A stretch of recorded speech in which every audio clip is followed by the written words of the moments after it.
Hey guys, it's Stephanie. Here is my second video of my journey.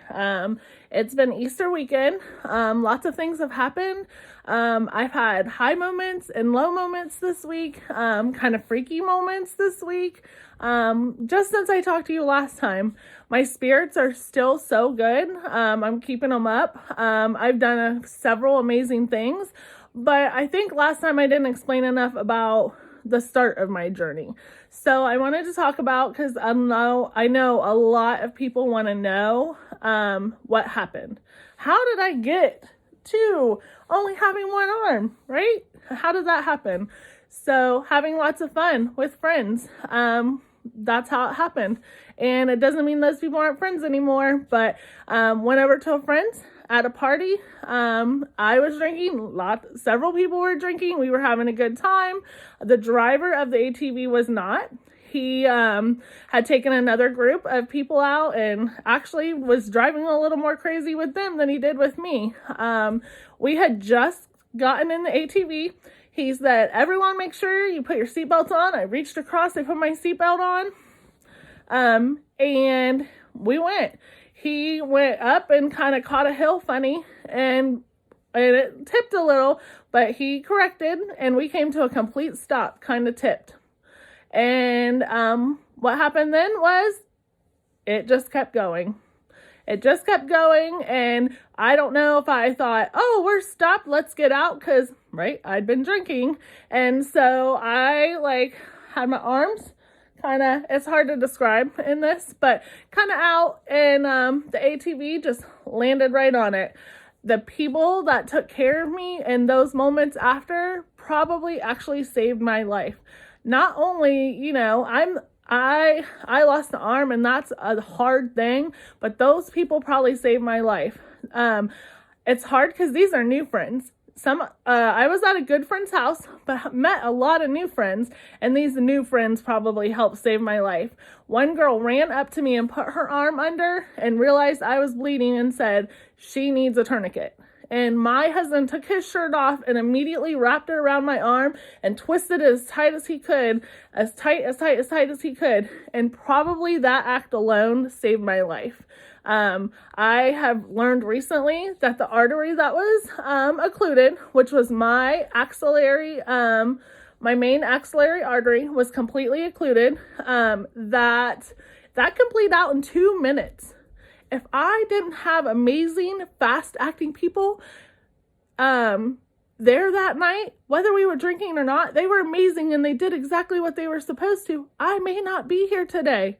So I thank God that he had the right people in the right place to take care of me to make sure I was still here. Yes, I lost the arm, but gosh, I'm still here. So I wanted people to know the ambulance came, went to the hospital, went to Life Flight. Once I got to Grant Hospital,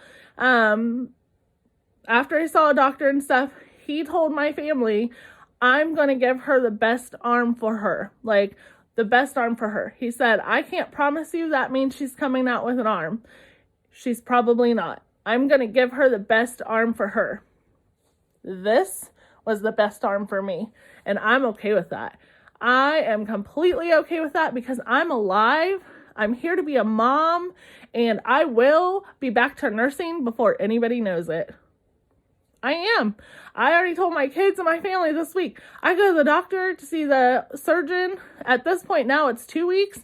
I said, and I'm telling him, I'm going back to work in some capacity he's releasing me in some capacity to go back to work. I'm ready. I do not sit at home. I'm a full-time worker.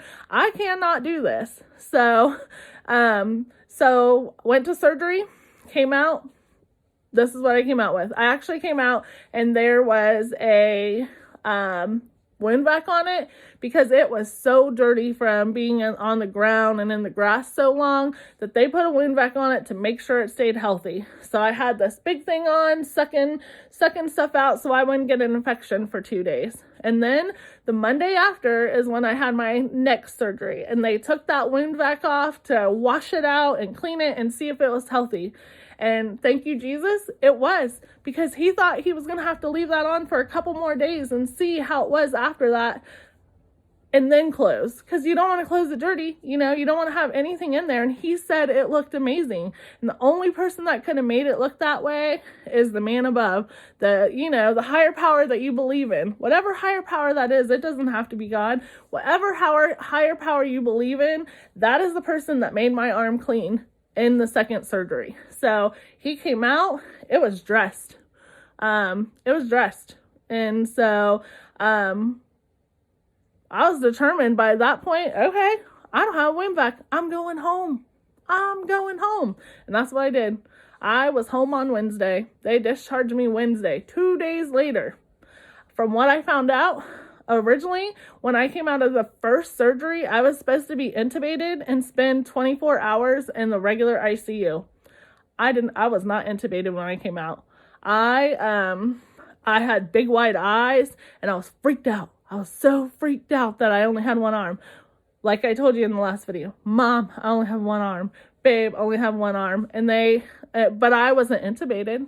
Guess what? Only one person could have done that. That whoever you believe in and the strength of me. I am a strong person.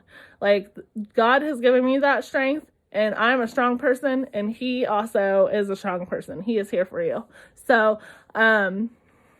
just know, if something happens to you, you are a strong person too, and you can get through this. So let's talk about some fun stuff, right?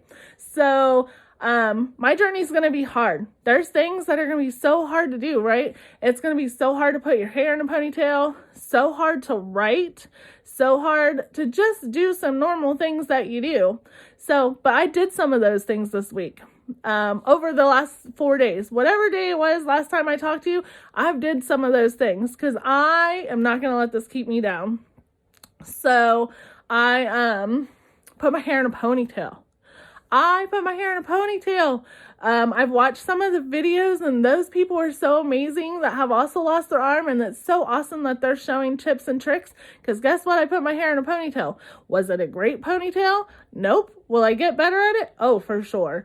But I put my hair in a ponytail all by myself. How awesome is that? It was so amazing. The next thing that I've done, which I'm going to take you over and show you real quick, so don't get too dizzy, but I wrote my husband a letter with my left hand. I am a right-handed person, and I wrote my husband a letter this week. And even if you can read it and see what it is, it's so sweet and nice, but I want you to see that things aren't impossible. I wrote my husband a left-handed letter 1 week after. So, he posted it on the wall. Let me see if I can get it. It's hard. Hold on. Let me turn this around for a second. Well, hopefully you guys can see that. Oh, this way. Nope, this way. There we go. Sorry it was all wonky. But I wrote that. I wrote that with my left hand. My friends are so amazed. They said, man, you write better with your left hand than I do with my right hand. It took me a little time, but I wrote it and I did it. There's some things that caused me some tears this week. That's okay too. You're allowed to have tears. There was a point where when me and my husband spend special moments together or whatever, a lot of times when we talk in bed at night, he holds my right hand with his left hand. With his left hand. He rolls over in bed and he holds my right hand with his left hand. And we talk about important things, and we talk about how much we love each other, and we've always done that. For as long as I can remember, we've done that. And it was a freaky thing. It was a weird thing. It was something I'm not sure I was comfortable with, but we had a long conversation, and he rubbed my arm, and it was a good conversation, and nothing sad came out of it. But let me tell you, he rolled over to go to sleep, and the brain is an amazing thing. It really is.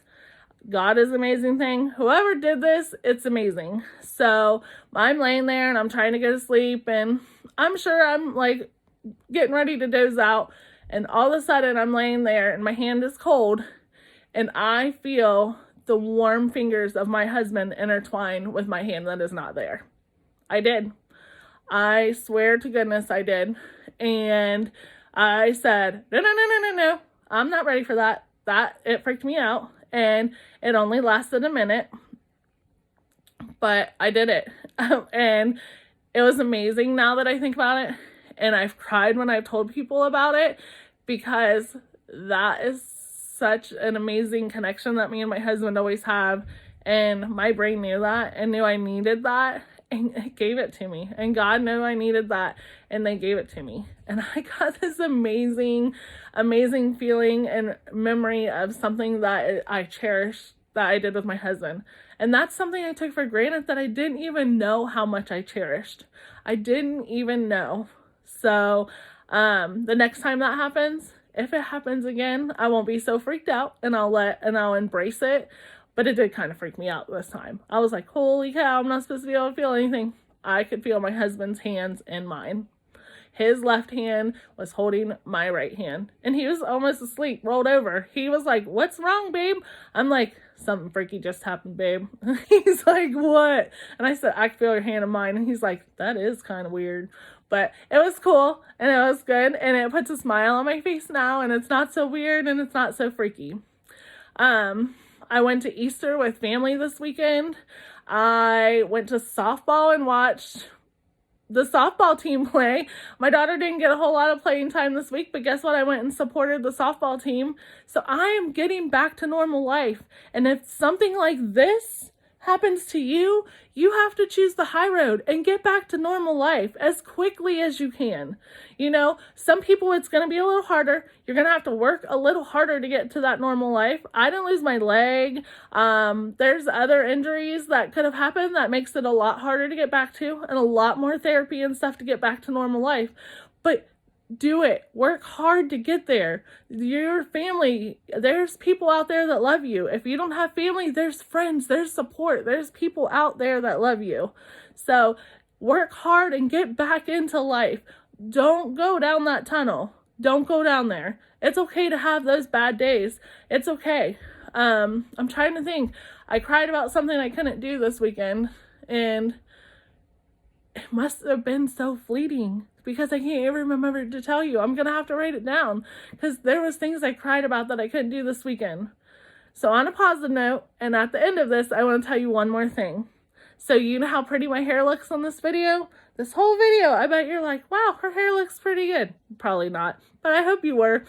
I did this hair completely myself. I used a hair straightener. Oh, sorry, my hand is shaking. I used a hair straightener, and I straightened my hair. I did bobby pins to hold this bump, and the people that know me will know that this is how I wore my hair a lot when I thought I wanted to look pretty. And I put my hair up like this, and I ran in to my daughter, my oldest daughter. Her name is Kaylee. She's 17. And I said, Kaylee, you gotta wake up. And she's like, okay. And I was like, I gotta turn the light on, okay? And she's like, yeah, okay. And I said, look at my hair. She's like, it looks pretty. I'm like, I did that 100% myself. So celebrate those victories. I did it. I can do this. And so can you. If you want to follow me and continue with my journey, because I'm going to keep talking about my journey. I'm going to keep talking about how amazing, whoever you believe is your higher power is, because I believe mine is God, but I think that everyone has the right to believe what they believe, but your higher power is there for you. Your friends and family are there for you. So you can do this. You can do it. Like, don't go down that sadness rabbit hole. Have those days of sadness. Have it. It's okay. Because guess what? We lost something significant. We did. Or whatever it is. Whatever illness you have. Whatever it is. Something significant happened to you. But you can choose to make it positive. And that's what I'm choosing to do. So I've made a YouTube channel. It's One Arm Nurse. This video will be called video 2 of my journey. Look me up. My daughter said hit the bell, like the page, and subscribe. That's what she told me to say at the end. So if you want to continue to follow me, that's what you need to do, because I'm going to be doing this regularly, because guess what? I need other people to know that they can be and do as amazing as I am. All right, I hope you have a great day. Thank you.